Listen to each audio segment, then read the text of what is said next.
TV we wikarite hau thi nigetha twaranirie nawe kiugo kia Ngai. Nindoka muthenya wa umuthi nigetha tuhote kuigua uria Ngai arenda tuigue kuhetukira kiugo giake githeru. Maandiko maugaga ati ti mugate ungituria mundu, to mugate ungituria mundu muoyo, no ni kiugo kiria kiumaga kanua-ini ka Ngai. Uguo ni kuga ati kando na mugate hena undu ungi turabatara gukorwo tugika nigetha tuhote gutura muoyo, na ni kuhota guthoma kiugo kia Ngai, kumeditate kiugo kia Ngai, na nigetha gituhe mwerekera uria tuguikara na uria tugwika nigetha tugatura hamwe nake uthamaki-ini wake wa tene na tene. Nindakugeithia muno na ndakwehoka gibindi-ini giki kia kigongona-ini. Ni ngwendete na Ngai ni akwendete muno. Tutwanite nawe wega kuma rĩrĩa twanjanĩrĩirie nginya thaa ici. Wewe unatuthikiria muthenya wa mbere, nikukaribisha sana. Sikia ukiwa mahali ambapo panapofaa, tega masikio yako, fungua moyo wako, ukaweze kusikia neno la Mungu ambalo ameliandaa siku ya leo kwa sababu ya watoto wake. Mimi ni mmoja wake na wewe ni mmoja wake. Hivyo kuwa tayari siku hii ya leo, ili Bwana tunapoumega huu mkate ukae wakusaidika na ukawe wakuzalisha hii neno la Mungu matunda kwa maisha yako. Bwana asifiwe sana. Acha niseme ya kwamba nimeokoka na ninampenda Bwana. Yeye ambaye amekuwa mlinzi wangu, yeye ambaye amekuwa tegemeo na tumaini la maisha yangu. Nasikia kufurahia nikiwa ndani yake, nasikia kumpenda zaidi na kumkaribia. Ni kwa sababu ninajua ya kwamba kuna ufalme ambao ameniahidi, ambao ni wa milele na hata milele. Kabla tuingie kusoma neno la Bwana, ningetaka tuombe na ili tukaweze kumpa Bwana nafasi yote akaweze kututawala. Tuombe. Baba, katika jina kuu la Yesu Kristo, tumekuja mbele zako siku hii ya leo, siku njema, siku ya ajabu. Ni siku kuu ambao Bwana umeiteua kwa ajili ya kusudi lako. Nasi kama wana wako Bwana, tunanyenyekesha mioyo yetu kwako, tukiomba ukatushauri, ukatuongoze, ukatupe mwelekeo wako, ukatusaidie kutimiza mapenzi yako, kulisikia neno lako siku hii ya leo. Tunampa Roho wako Mtakatifu nafasi yote akapae kutawala, akapate kutupa mwelekeo, akatuwezeshe kufikisha malengo lako na makusudio yako ya siku hii ya leo. Hatuwezi bila wewe, hatufai bila wewe. Chukua nafasi yote Roho Mtakatifu, ukaweze kututawala na kutupa mwelekeo ufaao. Tunapolisikia neno lako, tuwezeshe Bwana kulielewa. Acha likawe katika mchanga ulionona, na ili likapate kumea na kuzaa matunda yatakayo kupendeza na yatakayo kufurahisha, katika jina kuu la Yesu Kristo. Pokea sifa na heshima tunaposikia neno lako siku ya leo. Katika jina kuu la Yesu Kristo tumeomba na hata kuamini. Amen. Amen. Mtazamaji wangu, siku hii leo nataka tuingie katika neno la Bwana katika kitabu cha Yoshua. Yoshua 6 tutaanzia 1. Na ujumbe wa siku hii leo ni kufuata maombi. Yaani kuomba maombi bila kukoma, na ama kufanya jambo ambalo Mungu amekuagiza kulifanya bila kukoma. Bwana asifiwe, bila kuchoka. Mungu akishatuagiza kufanya jambo, sisi tunavyofaa kulifuatilisha ili tukaweze kupata matokeo, tukaweze kuona matunda ya maombi, ya kazi za mikono yetu, kwa kila jambo ambalo tunalolifanya. Na ni Mungu ndiye amekusaidia. Huwezi pata mazao kabla haujalima, kabla hujapanda, kabla hujawekea mbolea, na kabla mvua haijanyesha, ili kile ambacho ulipanda kikapate kukua vizuri na kikapate kuleta mazao yaliyo mazuri. Hivyo katika kila jambo, kile ambacho Mungu amekuambia ufanye, amekuagiza kufanya, ni vizuri kufanya kwa utiifu. Ni vizuri kufuata maagizo ya Mungu ili ukapate kupata matokeo yaliyo mema, matokeo yaliyo bora, matokeo ambayo yamekomaa wakati unaofaa na unaostahili. Bwana asifiwe. Hakuna vile mtu anaweza akapanda mahindi leo na akatarajia kwamba wiki hii ambayo inakuja anaweza akavuna. Katika kila jambo kuna kuanga na uvumilivu. Katika kila jambo kuna kuanga na kuyatii maagizo na sheria. Wakati unaenda kupanda mahindi, wakati unanunua mfuko wa mbegu ambazo unaenda kupanda, kuna kuanga na maagizo ambayo yameandikwa pale. Kwa sababu si kila mbegu unafaa kupanda kila mahali. Sasa for example, kwetu nyumbani viazi vitamu havikui. Hata ukivipanda utaona tu imetoa matawi mazuri na imepanuka, yani imeenea kila mahali, hata wewe mwenyewe ukiangalia unaitamani. Lakini wakati unaenda kufukua chini hautapata chochote. Hata kenye utapata ukipika hakiivi, kwa sababu huko kwetu mchanga wa kwetu si mchanga wa kumea wa kukuza viazi vitamu. Lakini ukipanda viazi hizi za kawaida, waru zinapikana nazo chips, hizo huwa zinakuwa vizuri sana, kwa sababu mchanga wa kwetu ni mchanga wa kukuza viazi ambazo ni waru. Bwana asifiwe. Hivyo kila wakati, kila vita na kila jambo Mungu huwa anapeana masharti, Mungu huwa anapeana maagizo. Na wakati mwingine unaweza kuwa unapigana vita, aje kwa wakati unamuomba mashauri anakuambia hautapigana namna hii, ila utapigana kwa namna hii. Bwana asifiwe. Tukijifunza kwa neno la Mungu, wale watumishi ambao walikuwako hapo mbele yetu walikuwa wanaenda na vita vyao vilikuwa vinapiganwa na njia kitofauti. Ukiangalia kama ni wakati wakati wana wa Israeli walitoka katika Misri wakaingia katika jangwa, kuna wakati ambao walikuwa wanapewa mana na Mungu. Wanakula vyakula ambavyo hawajapika, hawajachokea, hawajashughulikia, hawajahangaikia, ila walikuwa wanakula chakula kile ambacho walikuwa wanapata kila asubuhi wakati wanaamka, na wanapata chakula kilikuwa kizuri. Bwana asifiwe. Wakati mwingine wanafika wanateta, Mungu anawapa nyama, wanakula. Bwana asifiwe. Hivyo kila wakati Mungu huwa analeta suluhu la tatizo kwa mwelekeo wake, na kwa kuna agizo ambalo watakupatia. Ukiangalia kama wakati wa wana wa Israeli, wakati watu waliasi, wakati wa Noa, wakafanya maovu, wakafanya mabaya, wakamkasirisha Mungu. Mungu aliachilia mvua ambayo ilisababisha watu wengi sana wakafa, dunia ikafagiliwa, kukabaki Noa peke yake na watoto wake 8. Familia ya Noa peke yake ambayo ilikuwa ni ya watu 8. Bwana asifiwe sana.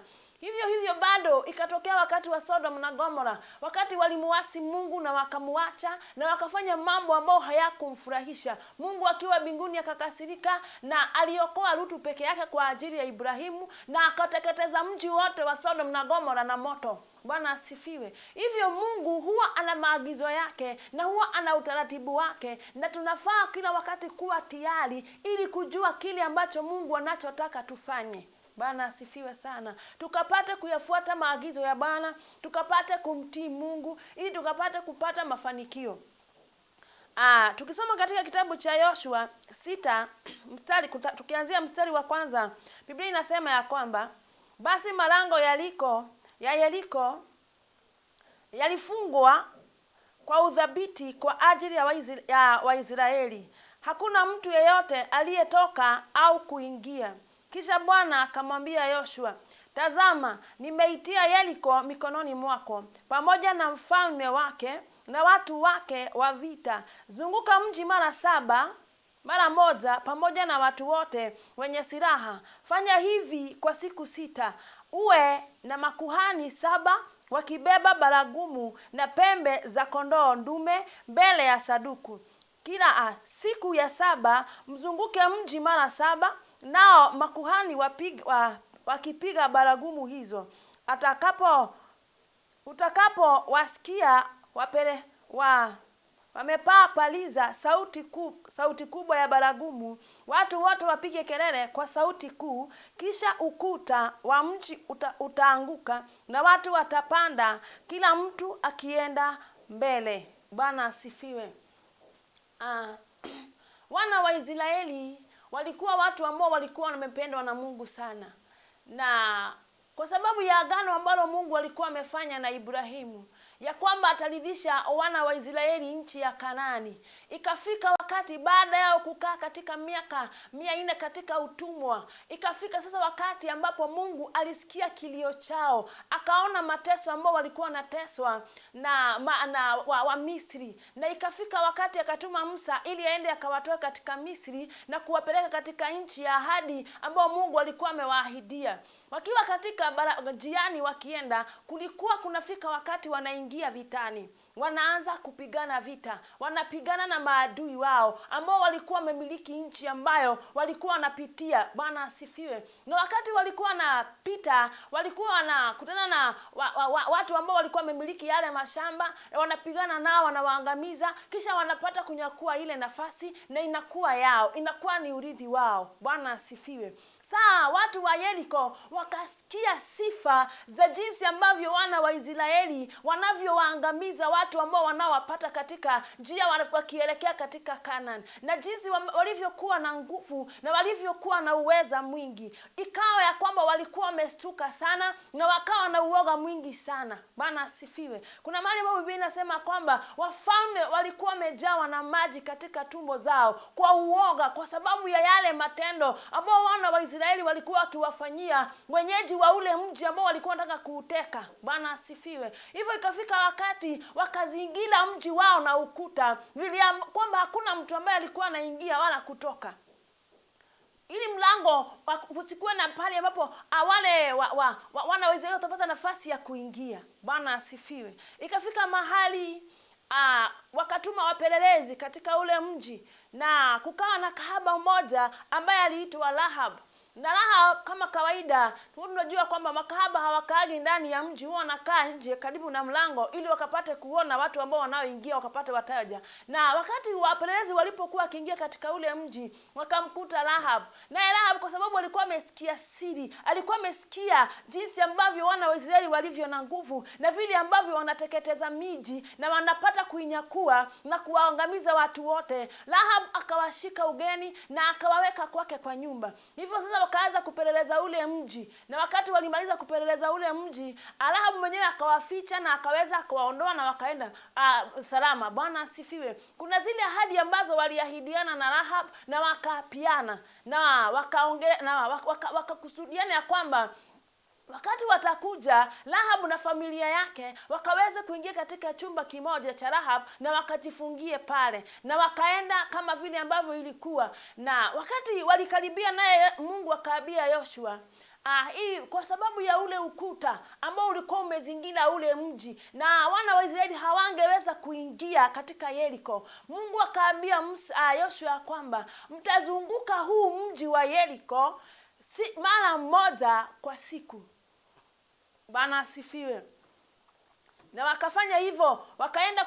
Kuna maagizo ambao Mungu aliwapatia, akawaambia kwamba kuna wale watu ambao walinzi ambao watatangulia, kuna saduku la agano, kuna walinzi wengine, tena kuna wapiga panda watakao kuwa wanapiga baragumu, pembe zilikuwa ni pembe za kondoo dume. Bwana asifiwe. Kuna yale maagizo ambao walikuwa wameagizwa na yote lazima wangeweza kuyatii na kuyakamilisha. Bwana asifiwe. Hivyo wakaingia katika ule mji, na siku ya kwanza ikaanza, wakatoka wote kama vile ambavyo walikuwa wameambiwa, wakajipanga na wakaanza safari. Wakauzunguka mji mara ya kwanza, wakarudi na wakapumzika na wakalala. Siku ya pili wakaamka, wakaenda wakazunguka mji, wakarudi mahali pale pale na wakapumzika. Hawakuenda mara mbili, walienda mara moja. Wakafanya hivyo hadi siku ya 6. Siku ya 7 ilipofika, wakaamka asubuhi na mapema kama kawaida, wakauzunguka ule mji mara 7. Bwana asifiwe. Na mara ya 7 ilipofika, wakapiga filimbi, wakapiga baragumu, wakapiga kelele za ushindi. Bwana asifiwe. Na walipokuwa wakipiga zile kelele za ushindi, ukuta wa Yeriko ukabomoka. Hapo kwanza Mungu alikuwa ameahidi, amekuwa amemwambia Yoshua ya kwamba wasipaze sauti zao wala kusema neno lolote mpaka siku ile Mungu atakayewaambia wapige kelele. Bwana asifiwe. Hadi siku ya 7, hapo ndipo walipiga kelele na wakazunguka mji. Wakati walishamaliza kuzunguka mji, kuta za Yeriko zikaanguka. Wakaingia ndani, wakawashambulia wale wote ambao walikuwa ndani, isipokuwa Rahabu na familia yake. Hao peke yao ndio waliookolewa katika Yeriko. Bwana asifiwe. Na kutoka hapo wakamiliki kila kitu ambacho kilikuwa huko ndani, na wakaangamiza ng'ombe, kondoo na kila kiumbe ambacho kilikuwa huko. Ila kuna ule utajiri ambao ulikuwa ni wa thamani waliouteka na wakajichukulia. Bwana asifiwe sana. Tukisoma mstari wa 20, Biblia inasema kwamba wakati baragumu zilipigwa, watu walipiga kelele, na katika sauti ya baragumu na watu kupaza sauti, ukuta ukaanguka. Hivyo kila mtu akapanda akiendelea mbele na kuuteka mji. Wakaweka mji wakfu kwa Bwana, na kile chenye uhai ndani yake walikiangamiza na upanga, wanaume kwa wanawake, vijana na wazee, ng'ombe na kondoo na punda.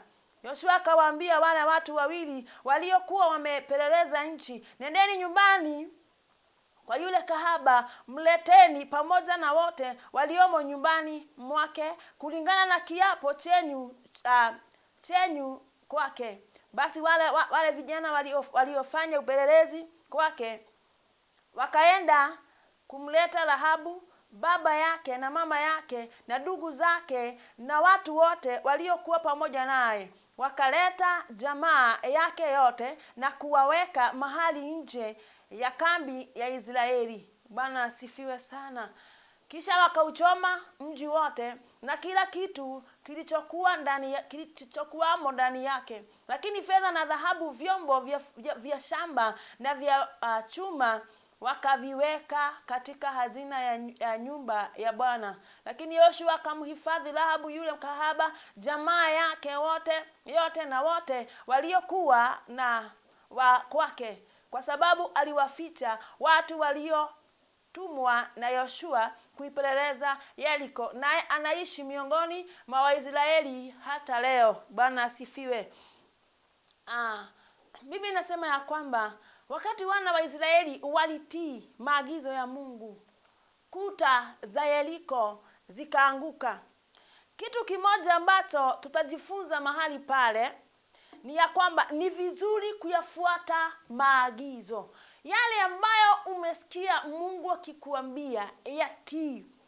Chochote ambacho umewahi sikia Mungu amenena juu yako, juu ya familia ya kwako, juu ya yeyote, juu ya huduma ambayo iko ndani yako, chochote ambacho uliwahi sikia Mungu akiongea, akinena juu yako, fuata maagizo atakayokupa. Utawezaje kuyajua maagizo ya Bwana? Katika hali ya kujiachilia kwa Mungu na kutaka kujua kutoka kwake, Mungu huzungumza na atakusaidia kuelewa maagizo ya neno lake. Usiwe mtu ambaye unavunja sheria na kanuni za maandiko. Usiwe mtu ambaye unapita katika mikato ili ukapate kufika mahali unakoenda mapema, ama ukafike kwa uharaka. Bwana asifiwe. Fuata maagizo. Kuzunguka Yeriko siku 7 na siku ya 7 kuzunguka mara 7 ilikuwa ni upuzi machoni pa watu, kwa sababu sisi watu tunafikiria kwamba Mungu ni Mungu mkuu na ni Mungu wa ajabu. Angeweza tu kuamrisha hizo kuta zibomoke hata kabla wana wa Israeli hawajazunguka, lakini ni lazima wana wa Israeli wangechukua hatua ili Mungu akaone utiifu wao, akaone ya kwamba wamekubali kuyatii maagizo yake. Na hiyo hali ya kutii maagizo yake, kuna mambo mengi sana ambayo yanapatikana ndani. Kitu cha kwanza, walikuwa na umoja. Ingekuwa ya kwamba wamesema wazunguke katika huu mji, Yoshua amewaambia, Mungu amesema tuzunguke huu mji mara moja. Ingekuwa kuna wengine wenye walisema, sasa badala ya kuzunguka mara moja kila siku alafu tunaenda kulala, si ni afadhali basi tuzunguke mara hizo zote mara moja. Bwana asifiwe. Kama vile mtu anaweza kuwa na ugonjwa fulani, na ukienda kwa hospitali unapewa dawa, na kwa zile dawa umeambiwa umeze mara moja, dawa moja mara 3 kwa siku. So inakuwa imeandikwa 1 times 3.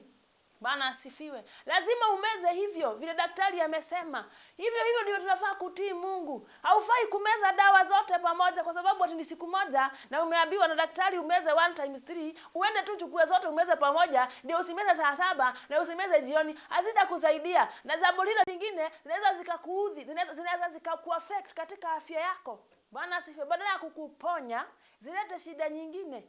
Bwana asifiwe. Hivyo ndivyo bado hata kwa Mungu wetu tunafaa kuyatii maagizo. Kungekuwa na watu ambao wangekuwa na mawazo tofauti, kama vile tunaona kama wakati kama huu, kila mtu anakuwa na ideas zake. Kila mtu ako na akili zake. Bwana asifiwe. Lakini hawa watu walikubali kumtii Yoshua. Wao hawakuwa wanasikia Mungu, lakini walikuwa wanasikia Mungu kutoka kwa Yoshua. Kile ambacho Mungu amezungumza na Yoshua akienda kuwaagiza, nao wanatii na wanafanya kwa umoja. Kama si vile ambavyo walikuwa wanatii Yoshua, hawangeweza kufanikiwa, hawangeweza kupokea ushindi. Bwana asifiwe. Hivyo hawa watu walikuwa na umoja. Hicho kitu kingine, walikuwa watiifu. Walitii Yoshua. Hawakukataa kutii Yoshua kwa sababu kuna wengine walikuwa wakubwa, walikuwa na umri mkubwa kuliko Yoshua. Lakini kwa sababu walikuwa wanasikia sauti ya Mungu kupitia Yoshua, walikubali kumtii. Hawakupigana na yeye. Tunaona wakati Musa alikuwa anaongoza wana wa Israeli kuwatoa katika Misri, kulikuwa na watu ambao walikuwa wanabishana na yeye. Wengine walimezwa na dunia. Bwana asifiwe. Kina Dathan na Kora, hao walikuwa watu ambao walikuwa na pingamizi. Walikuwa watu ambao hawangekubali vile Musa anawaambia, hawangetii. Lakini Biblia inatuambia kwamba hao watu walikuwa na utiifu ndani yao. Walikuwa wanamsikiliza Yoshua. Bwana asifiwe. Hivyo ndivyo hata wewe mwenyewe ukapate kushinda katika vita yako, ili ukapate kufika lengo ambalo Mungu amekusudia ufike. Lazima ufuate maagizo ya Biblia, kanuni za Biblia, ufuate Mungu mwenyewe, ufuate shauri la Mungu. La pili, lazima wewe mwenyewe unasikizananga na watu. Bwana asifiwe. Una amani na watu. Umefanya uko na lengo. Kama umekusudia kwamba siku moja unataka kufika mahali fulani, kuwa na hilo lengo. Bwana asifiwe. Jikusanye pamoja. Acha kuwa tofauti. Leo unawaza hili, tena kesho unalibomoa, unaanza lingine, unalibomoa, unaanza lingine. Utazeeka ukibomoa kama hujapata matokeo ya kile unachotaka. Bwana asifiwe. Hivyo tukiangalia umoja wa wale watu vile ulivyokuwa, ni kama kujikusanya pamoja na ukawe na lengo moja. Wakati tulikuwa wadogo, mwalimu angekuja kwa darasa alikuwa anauliza, ungetaka kuwa nini ukiwa mkubwa? Bwana asifiwe. Unakuta mwingine anasema nataka kuwa pilot, mwingine anasema nataka kuwa dereva, mwingine kila mtu anasema kenye anataka kuwa. Lakini ni wangapi ambao walikuwa kile ambacho walikuwa wanataka kuwa wakiwa wadogo? Ni kwa nini tulikosa kufikia lengo ambalo tulikuwa nalo? Kwa sababu tumefika mahali tukawa tofauti, tukabadilisha, tukaanza tukatamani lingine la mwingine, tukaona tunapoteza focus, tunapoteza mwelekeo. Bwana asifiwe. Hivyo unakuta sisi wenyewe akili zetu zimetawanyika. Sisi wenyewe tumejitawanyisha. Yaani hatuko na lengo. Bwana asifiwe. Hivyo hawa watu walikuwa na lengo. Walikuwa na lengo moja. Bwana asifiwe. Hivyo hata wewe siku ya leo, anza kujifunza kuwa na malengo. Ya kwamba siku moja unataka kufika mahali fulani, ndio. Anza sasa kuchora program ya kuanzia leo. Utafika hapa aje? Bwana asifiwe. Utakuwa hicho ambacho unatamani kuwa aje? Kwa sababu kuna vitu vingi ambavyo vinaweza vikaja na kukutenganisha na hilo lengo lako. Utawezaje kupigana na kila roho na kila wazo na kila utofauti unaweza kuja na kukupata barabarani ukuzuilia kufika katika lengo lako? Bwana asifiwe. Unafaa kujua na kujihami, kupigana na kila pingamizi zinazoweza kukuzuilia kufika mahali ambapo unapotaka kufika. Kitu hicho kingine, walikuwa na uvumilivu. Bwana asifiwe. Haikuwa rahisi kwa hao watu kuamka kila siku, wanazunguka mji wa Yeriko, alafu wanarudi mahali pale na wanatulia, ili hali hawajapata ushindi. Na wanakaa, wanangoja tena siku nyingine waamke, wazunguke, warudi tu mahali pale. Siku nyingine pia waamke, wazunguke ule mji, warudi mahali pale. Bwana asifiwe. Ingawa hata kwa muonekano, kwa kuangalia kwao, wangeangalia Yeriko kwa siku ya kwanza, siku ya pili, siku ya tatu, siku ya tano hadi ya sita, wanaangalia wanaona hakuna kamchanga kanajaribu kumwagika. Hakuna utofauti ambao unaonekana. Bwana asifiwe. Kama wangevunjika mioyo, wakose kuwa na ule uvumilivu hadi siku ya 7, wazunguke mara 7, wakizunguka mara ya kwanza, mara ya pili, mara ya tatu hadi mara ya 7. Wakati walizunguka mara ya 5 hawakuona matokeo. Bwana asifiwe. Hivyo wale watu walikuwa na uvumilivu, ndio wakazunguka Yeriko mara 7, ikaweza kubomoka na wakajitwalia ushindi. Wakaona kweli Mungu ni Mungu wa kweli na ni Mungu anayeishi. Ni kwa nini sisi huwa hatuoni ukuu wa Mungu? Kwa sababu kitu cha kwanza, hatuzingatii kuwa na uvumilivu. Hatuuzingatii uvumilivu wetu. Ni leo tunakufa moyo, tunafika mahali tunasema hatuoni kama kuna Mungu, kwa sababu ya yale ambayo yanayotupata kila siku. Changamoto ambazo tunazipitia kila siku zinasababisha tuone ni kana kwamba Mungu amekawia, ni kama Mungu hatusikii, ni kama Mungu haoni huzuni yetu, ni kama Mungu haoni mateso yetu. Bwana asifiwe. Lakini dada, ndugu, kuwa na uvumilivu ndani yako. Kwa hilo unaloliombea, liombee kwa uvumilivu. Bwana asifiwe. Liombee ukiwa na lengo ya kwamba sitaacha kuomba hadi nitakapopata matokeo, hadi nitakapopokea matokeo ya hili ninaloliombea. Bwana asifiwe. Umekuwa ukiombea wazazi wako, umekuwa ukiombea watoto wako, watoto wako umewasomesha na hawajapata kazi. Bwana asifiwe. Waombee na usikufe moyo hadi wakati watakapofika mahali ambapo Mungu amekusudia, hadi wakapate kujinyakulia kile ambacho kimefichika sirini, kile ambacho hawangeweza kukipokea kwa mikono yao. Bwana asifiwe. Biblia inasema kwamba vita vingine usipovishinda katika ulimwengu wa roho, katika ulimwengu huu wa ulimwengu hautaweza kuvishinda. Kuna mambo ambayo usipoyapokea katika ulimwengu wa rohoni kupitia maombezi, katika ulimwengu wa huu tunaoishi hautayapokea. Bwana asifiwe. Hivyo tuendelee kuzama katika maombi, tukawe na uvumilivu, tukatii, tukawe na lengo, tukafuate maagizo. Na tukifanya haya yote, tutapokea matokeo yaliyo bora. Tutakuwa na wimbo ndani yetu na ushuhuda ndani yetu ya yale ambayo Mungu ametenda na yale yanayoweza kuyatenda tusiyoweza kuyatenda. Bwana asifiwe sana. Tukiingia katika kitabu cha Wafalme wa Pili, Wafalme wa Pili 5, tutaanzia 1. Wafalme wa Pili 5:1. Nitasoma. Wakati huo Naamani alikuwa jemedari wa jeshi la mfalme wa Aramu. Alikuwa mtu mkuu mbele ya Bwana wake na aliheshimiwa sana, kwa sababu kupitia kwake Bwana alikuwa amewapa Aramu ushindi. Alikuwa askari shujaa, lakini alikuwa na ukoma. Bwana asifiwe. Alikuwa askari shujaa, lakini alikuwa na ukoma. Siku hizo vikosi kutoka Aramu vilikuwa vimekwenda na kuvizia, wamemteka na vikawa vimemteka msichana kutoka Israeli, naye akamtumikia mkewe Naamani. Akamwambia bibi yake, kama bwana wangu angelimuona nabii aliyeko Samaria, angemponya ukoma wake. Naaman akaenda kwa bwana wake na kumwambia alichosema yule msichana kutoka Israeli. Mfalme wa Aramu akamjibu, hakika nenda, nitatuma barua kwa mfalme wa Israeli. Kwa hiyo Naamani akaondoka akiwa amechukua talanta 10 za fedha, shekeli 6,000 za dhahabu na mivao 10 ya mavazi. Barua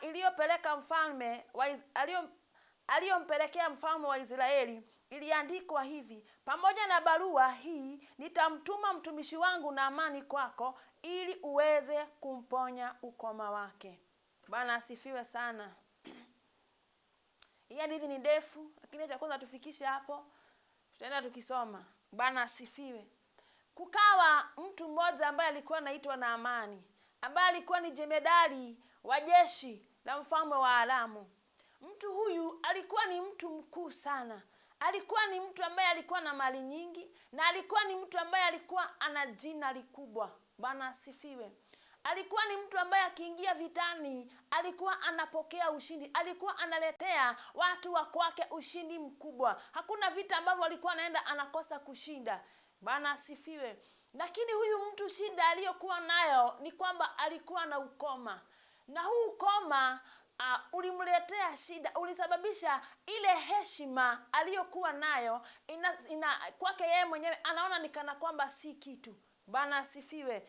Hivyo ikafika wakati wakaenda wakawateka watu nyara katika Israeli, na wakati waliwaleta katika mji wao, akachukua msichana mmoja ambaye alikuwa kama mtumwa wa kwake, alikuwa anakaa kwake nyumbani kama mfanya kazi. Na huyo msichana wakati aliangalia akaona Naamani ni mtu ambaye ana jina kubwa, na ni mtu ambaye anajulikana sana, ni mtu ambaye ana sifa kubwa sana. Akamwambia mkewe ya kwamba huyu mtu angalikutana na nabii wa Mungu Elisha, angalimponya ule ukoma. Bwana asifiwe. Hivyo wakati huu Naamani alienda akaambia mkubwa wake jinsi ambavyo msichana wa kwake amemwambia, naye huyu mfalme akamtuma, kaandika barua kwa mfalme wa Samaria. Na wakati walienda, mfalme wakati alipokea ule ujumbe, alilarua mavazi yake, kwa sababu ujumbe umepelekwa mtu ambaye hafai. Ujumbe ungefaa kupelekwa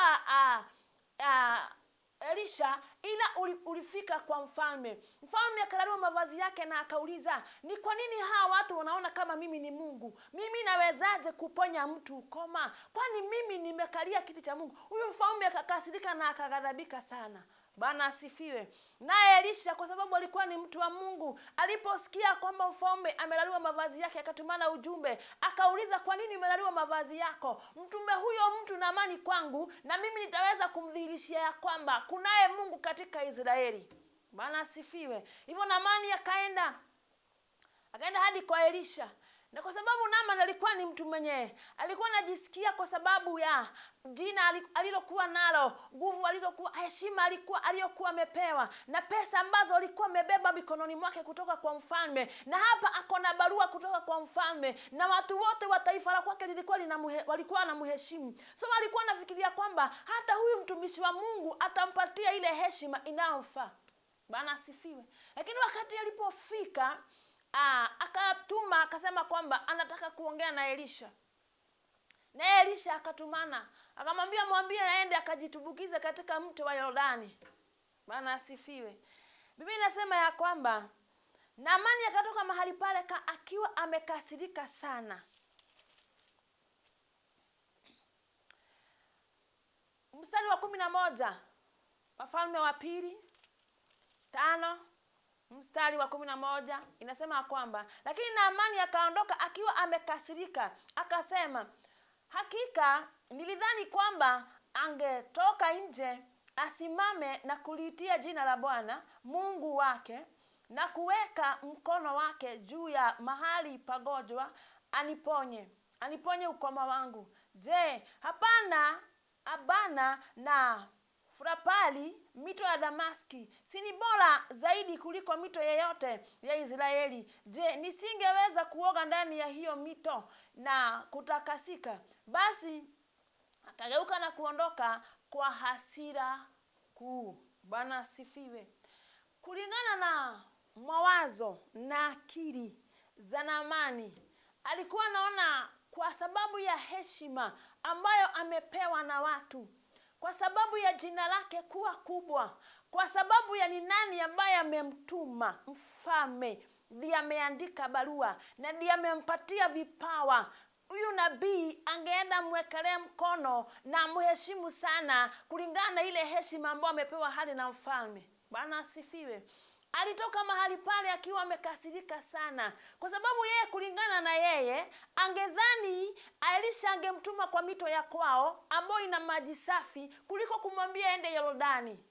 Bwana asifiwe. Hapa ndipo nilikuwa nawaambia kwamba maagizo ya Mungu. Maagizo ya Mungu, tukitaka kufanikiwa lazima tuyafuate maagizo ya Mungu.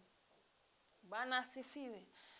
Wakati alitoka pale akiwa amekasirika sana, watumishi wake wakamwambia, si ungeamua ufanye jambo lingine kubwa kuliko hili ungelifanya? Si utii tu uende katika Yordani ukajitubukize mahali pale? Bwana asifiwe.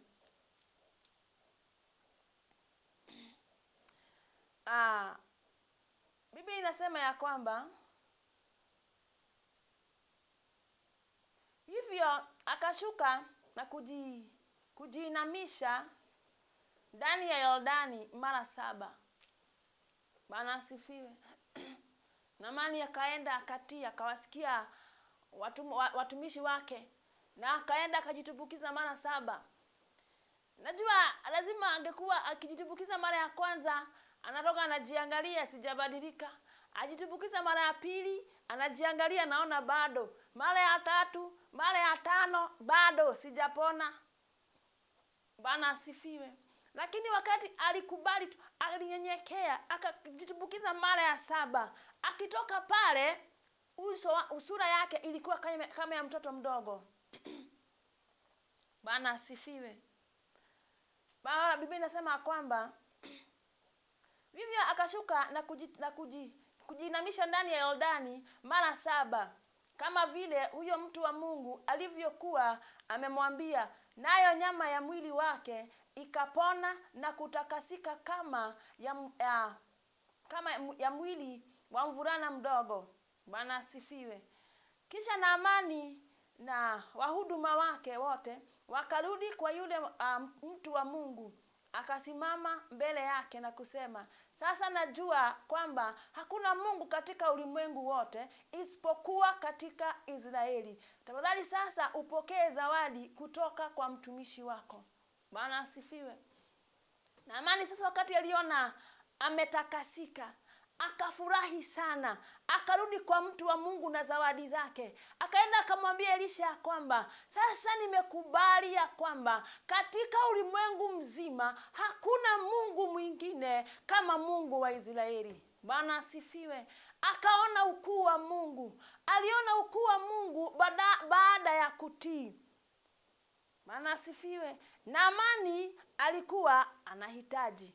Hitaji lilikuwa la uponyaji. Kama wewe uko na hitaji lako silijui, wewe mwenyewe ndiye unalijua. Bwana asifiwe. Hilo jambo ambalo limekukera sana unalijua na unalifahamu na unalielewa. Limekusumbua sana, limekupeleka sana kwa sababu kama haukuwa na dawa. Pengine hata hitaji lako unajaribu kutafuta dawa haupati. Unajaribu kutafuta suluhu haulipati. Umejaribu kutafuta amani mahali penginepo haupati. Umezunguka kwa makanisa haujapata msaada. Umeenda hadi kwa waganga haujapata msaada. Bwana asifiwe. Kitu ambacho unachofaa kufanya ni kutafuta uso wa Bwana, kuomba Mungu akupe mwelekeo. Na ukiomba Mungu akupe mwelekeo, atakacho kuagiza kufanya, fanya na ukatii. Bwana asifiwe. Kitu cha pili, alikuwa na mali na heshima. Na ndio maana alikuwa amekuja na vitu vingi sana. Alikuwa na heshima, alikuwa anajulikana. Bwana asifiwe. Hivyo alikuwa anafikiria kwamba kwa sababu yeye yuna heshima kubwa, Mungu atasikia. Elisha atamwekelea mkono wake ili akaweze kupona. Kama vile saa hizi tunaweza fikiria kwamba elimu yetu inaweza ikatusaidia. Kuna mahali ambapo elimu yako haitakusaidia. Bwana asifiwe. Kuna mahali ambapo pesa na dhahabu ulizonazo hazitakusaidia. Inabidi utafute uso wa Mungu na inabidi ufuate maagizo ya Mungu. Inabidi ujikane wewe mwenyewe. Inabidi ukae ni kana kwamba unataka tu Mungu peke yake. Unataka tu kujua kuhusu huyu Mungu ambaye ni wa Israeli, ambaye Naamani alifika mahali akasema ya kwamba nimeamini ya kwamba katika dunia nzima hakuna Mungu mwingine ila tu katika Israeli. Bwana asifiwe. Hivyo ukitaka kupokea ushindi wako, ukitaka kumkiri Mungu kwa sababu ya matendo yake juu yako, kwa sababu ya kutimiza hoja ya moyo wako, kwa sababu ya maombi yako kujibika, itabidi wewe mwenyewe ukaweze kujiachilia kwake, na ili akapate kukupa mwelekeo, na ule mwelekeo ambao atakupatia ni wa neno lake. Ukatii neno lake, ukawe muombaji, ukautafute uso wake usiku na mchana, ukafanye kile ambacho Mungu ameagiza tukafanye katika maandiko. Bwana asifiwe. Hapo ndipo utaona kuna wakati mwingine huwa tunatarajia kuona, kama ni jambo tunaombea, tunatarajia kuona kukiwa na mabadiliko kidogo kidogo.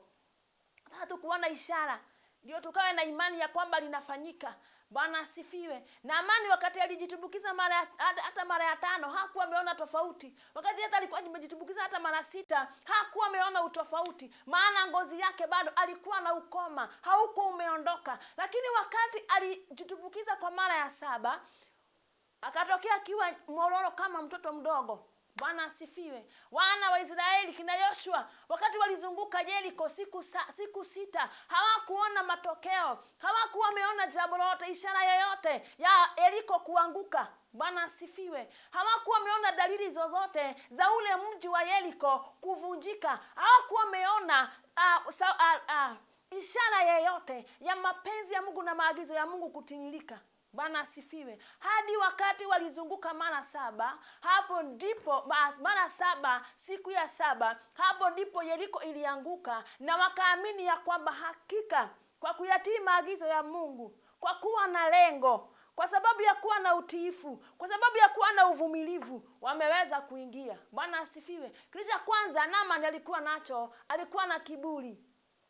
Kwa sababu ya jina kubwa, mali, na kuwa kwamba ametumwa mpaka na mfalme, alikuwa na kiburi ndani yake. Na ndiyo ile kiburi kwanza iyeyushwe, iishe, lazima angeambiwa aende akaoge, si mara 1, si 2, si 3, mara 7. Bwana asifiwe. Ili kile kiburi ambacho kiko ndani yake kikaweze kuondoka. Jambo hilo lingine, ili akajua ya kwamba Mungu hana haja na pesa zake na mali zake, hana haja na jina lake, hana haja na hizo heshima ambazo amepewa na wanadamu. Lazima aende kwake kwa njia ya unyenyekevu. Akihitaji kubarikiwa na Mungu, akihitaji kuponywa na Mungu, akihitaji muujiza wa Mungu, lazima ashuke, ajishushe, lazima avunjike, lazima akae vile Mungu anavyotaka. Lazima yeye mwenyewe aonyeshane unyenyekevu wake ili akaupokee uponyaji wa Mungu. Bwana asifiwe. Hata wewe siku ya leo ukajua ya kwamba gaida teyagerado maodhi, lazima unyenyekee, lazima uyafuate maagizo ya Mungu, lazima utii. Bwana asifiwe. Ukihitaji ya Mungu haya mambo yote, lazima utii neno lake, lazima unyenyekee, lazima ufuate maagizo yake. Bwana asifiwe. Tukiingia katika kitabu cha Matendo ya Mitume, Matendo ya Mitume 12, nitasoma kuanzia 5. Acts 12, nitaanzia 5. Kwa hiyo Petro akawekwa gerezani, lakini kanisa lilikuwa likimuombea kwa Mungu kwa bidii. Bwana asifiwe. Hapo ni wana wa Israeli mitume wakati baada ya Yesu Kristo kupaa mbinguni. Wanafunzi wakaanza kuhubiri injili na ikaenea sana. Walidhani ya kwamba wakati wamemwangamiza Yesu, wamemuua Yesu msalabani, ya kwamba wamemaliza injili ambayo ilikuwa imeletwa na Yesu. Lakini badala ya hayo kukatokea mitume ambao walitokea kwa nguvu sana, wakasababisha wengi waamini na waokoke kwa wingi sana. Wakaona hapana, hapa sasa imepita mipaka. Wakaanza kuchukua mmoja kwa mmoja wakimuua. Na wakati Herode aliona kwamba wakati anaua watu watu eneo hilo walikuwa wanafurahia sana, akawa anashika kila mtu, wakaua Stefano, wakawa anawashika, anawaweka gerezani, anawapanga kuwaua. Bwana asifiwe. Saa ilifika wakati Petro ameshikwa na amewekwa gerezani, na usiku huo ndio ulikuwa usiku wa mwisho. Kesho yake mfalme akapata kumwangamiza, kumaliza. Nao mitume walikuwa mahali pamoja, kanisa lilikuwa mahali pamoja, na lilikuwa likiomba sana kwa bidii. Biblia inasema kwamba walikuwa wakiomba kwa bidii. Na ukisikia Biblia imetaja bidii, hao watu waliomba kwa bidii. Bidii ya Biblia ni bidii. Ni bidii. Walikuwa wameomba kujinyima kwa ajili ya Petro ili akapate kuachiliwa. Na walipokuwa wakimuombea, malaika akaja gerezani usiku kabla siku hii ingine ifike ndio akapate kwenda kuuliwa. Malaika akaja usiku akapata akiwa katikati ya walinzi wawili, akamgonga ubavuni na akamchukua, akamwambia toka, chukua viatu zako na nguo zako, vaa, twende na unifuate. Na Petro naye akafanya kama vile ambavyo malaika alimwambia, akatoka. Alikuwa anaona kama anaota ndoto. Alikuwa ni kama ako kwa maono. Bwana asifiwe. Kwa sababu ni jambo ambalo lilitukia hata yeye mwenyewe kwa ghafla, hata yeye mwenyewe hakutarajia. Lakini kwa sababu ya yale maombi ambayo kanisa lilikuwa linamuombea. Bwana asifiwe. Hivyo akiwa barabarani wakienda, wakati walifika mahali ambapo walikuwa wamekusanyika, Petro akagonga, na kutokana na msichana mmoja ambaye alikuwa anaitwa Roda, akaja kuangalia nani anayebisha mlango, na akaona kwamba ni Petro. Yule msichana Roda kwa sababu ya furaha hata hakufungua mlango, alirudi mbio nyuma na akaambia wenzake, hey, nani Petro ako kwa mlango. Hao wakamwambia umerukwa na akili. Hata hao wenye walikuwa naomba na walikuwa wameomba na bidii sana, hawakuamini ya kwamba Mungu anaweza akafanya jambo kama hili. Wengine akasema kwamba ni malaika wake. Kabla sasa watoke waende wakapige wakapate kuelewa, wakasisitize, wakapige muhuri ya kwamba ni Petro. Ndio Petro akaingia akawahadithia, akawaambia vile ambavyo Mungu amemuokoa na akamtoa gerezani, na alituma malaika ndiye amemtoa gerezani. Bwana asifiwe. Hivyo wewe ambao umekuwa ukiomba, omba kwa bidii. Endelea kuomba. Zingatia katika maombi. Usikose, usitoke katika maombi kabla hujapokea jibu lako. Bwana asifiwe. Wakati Mungu huwa anajibu maombi, huwa anafanya muujiza. Hata wewe mwenyewe unashangaa, kumeenda aje? Nimefika hapa aje? Bwana asifiwe. Ni nini kimenibeba hivi kwa uzito huu na nguvu namna hii? Nimefika hapa, nimefika. Uponyaji huo namna hii umeonekana aje? Bwana asifiwe. Maybe umekuwa ukiomba na huoni dalili zote za mabadiliko. Endelea kuomba. Maybe umekuwa ukiomba, hujaona kitu chochote ambacho kinaleta utofauti. Vile ulivyoanza maombi hadi leo, unaona hata pengine inakuwa wasi kuliko vile ilikuwa jana na juzi. Endelea kuomba na usikufe moyo. Bwana asifiwe. Naamani angekufa moyo, hangepona ukoma. Wana wa Israeli wangekufa moyo, Yeriko haingeanguka. Hivyo zidi katika maombi.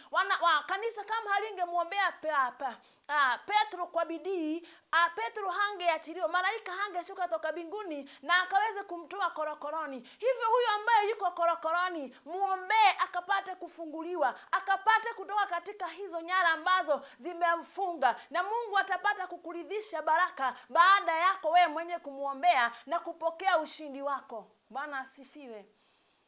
Mambo umeomba hadi ukasikia kwamba moyo wako umefinyika, hauna nguvu tena, hauwezi tena. Omba Mungu akupe neema. Neema ya Mungu tu ikushukie ili ukaendelee kuomba na ukaombe zaidi ya vile ambavyo umewahi omba, na utaona matokeo. Bwana asifiwe. Nikimalizia niseme ya kwamba ninaitwa Joyce Njoki na nimeokoka, na shiriki na kanisa na Life Church Memburi, liko pale Ruiru. Ukitoka Thika Road, utapanda tu kidogo kwa reli, uteremke tu kidogo, hapo mwisho wa chuma utapata kibao hapo. Bwana asifiwe. Na ukitoka side za Kiambu, utaingia barabara ya Memburi. Kabla hujapanda pale juu kwa reli, liko hapo tu chini. Kabla ufike kwa reli hapo juu, liko hapo chini. Karibu sana wewe ambao unaweza taka kushiriki na sisi, na Mungu atatubariki pamoja. Kwa wewe ambaye ungetaka kuokoka, kuyapeana maisha yako kwa Bwana, nitakuelekeza kwa maombi. Ninajua kwamba kuna watu ambao wamekuwa wakiokoka na nina ushahidi. Kuna watu ambao wananipigia simu na wananiambia kwamba wanataka kuokoka, na nimekuwa nikiwaombea na kuwaongoza kwa maombi ya kutubu, na Mungu anawaokoa, kwa sababu Mungu wetu hana mipaka. Hajui kama uliokokea kwa simu, hajui kama uliokokea ukawekelewa mikono. Mimi mwenyewe sikuombewa na mtu wokovu. Nilijiwekelea mikono, nikajiokolesha na nikaokoka, na siku hii ya leo niko hapa. Bwana asifiwe. Hivyo ni kuamini tu. Ukishaamini ya kwamba Yesu Kristo alikufa msalabani kwa ajili yako na umpokee ingie ndani yako, ni hivyo sasa maisha imeanza ya wokovu upya na umeingia katika ufalme wa Mungu. Rudia maombi haya nyuma yangu, ukayapeane maisha yako kwa Bwana. Sema: Bwana Yesu, mimi ni mwenye dhambi, nimekuja mbele zako, naomba unisamehe dhambi zangu na uniokoe kwa damu yako, unibadilishe niwe kiumbe kipya. Kuanzia leo nataka kukutumikia, na mkataa shetani na kukubali wewe kama Bwana na Mwokozi wa maisha yangu. Katika jina la Yesu nimeokoka. Baba, nakuja mbele zako mchana huu wa leo. Nakupa sifa na heshima na hata utukufu kwa wema wako na ukuu wako na fadhili zako. Asante sana Bwana, ni kwa sababu ya neno lako ambalo umetuzungumzia nalo siku ya leo. Ni neno ambalo linatutia nguvu na kutuambia kwamba tusife moyo, tukaendelee kuomba, tukaendelee kuzingatia maagizo yako, tukaendelee kuwa utiifu, tukawe na malengo. Na katika haya yote Bwana, tukiomba na kulisoma neno lako, tutapata Bwana kuona ushindi, tutapata Bwana kupokea yale ambayo tumekuwa tukiyaombea. Asante sana, ni kwa sababu utaachilia nguvu na neema kwa hao ambao wamefika mwisho, wameomba, wamechoka, wameombea watoto wao, wamechoka, wameombea waume wao, wamechoka, wameombea dua zao wameshindwa. Jehova Mungu wa ajabu, achilia neema mpya ndani ya kila mmoja ambaye anasikia hiki kipindi na naye nitazama, ukaweze Bwana kumsaidia kufika kwa kiwango kingine katika maombezi. Bwana, fufua roho ya maombezi ndani yao. Bwana Mungu wa Israeli, utakapomtimizia hoja ya moyo wake, atakuwa na shukrani na atakuwa na shangwe, atafurahia wokovu wako, atakuwa na wimbo mpya. Bwana, mtie nguvu siku ya leo, muonekanie na umuinue Bwana, katika jina kuu la Yesu Kristo. Huyu ambaye anamuombea aliye mgonjwa, Bwana mponye. Huyu ambaye ananyang'anywa shamba lake Jehova, na amejaribu kutafuta haki yake pahali popote pengine Bwana amekosa, Bwana mtetee, shughulikia hoja ya moyo wake kwa njia zako za kipekee Bwana, katika jina kuu la Yesu Kristo. Bwana Mungu wa ajabu, kwa hao ambao wanaombea wagonjwa kwa kwao Bwana, ukapate mfalme kuwapa nguvu na kuwasaidia kuomba hadi majibu yao yatakapo mfalme wafikiria, katika jina kuu la Yesu Kristo. Neema yako Bwana ikawatoshe na ikawaongoze siku zote za maisha yao. Na huyo ambaye amekubali kuyapeana maisha yake kwako, naomba ukampokee Bwana na ukamvike utukufu wako, ukamwezeshe kujitenganisha na mambo yote ya kidunia yaliyo ya dhambi, na ukamwezeshe kufanya maamuzi ya busara na ya hekima, ya kwamba Bwana utakuwa msaada wake kila wakati, kwamba Bwana utamsaidia na atakapokuita Bwana utamuitika. Njia zake Bwana zikapate kutawaliwa na wewe, ukaziimarisha hatua zao Bwana, katika jina kuu la Yesu Kristo. Bariki kazi za mikono yao, waonekanie na uwainue Bwana. Wale ambao wamefinyika katika hali ya kuwa na madeni, Bwana wape mwelekeo wako, wape jibu lako, wape suluhu lako, wajinsi watakavyofanya Bwana, na ili wakapate kujinasua na hii mitego na hizi kama na minyororo yote ya madeni, katika jina kuu la Yesu Kristo. Asante sana Yesu mwana wa Mungu, ni kwa sababu siku ya leo Bwana uko pamoja nasi na utatuongoza hadi mwisho wa dahari, katika jina kuu la Yesu Kristo tumeomba na hata kuamini. Amen, amen.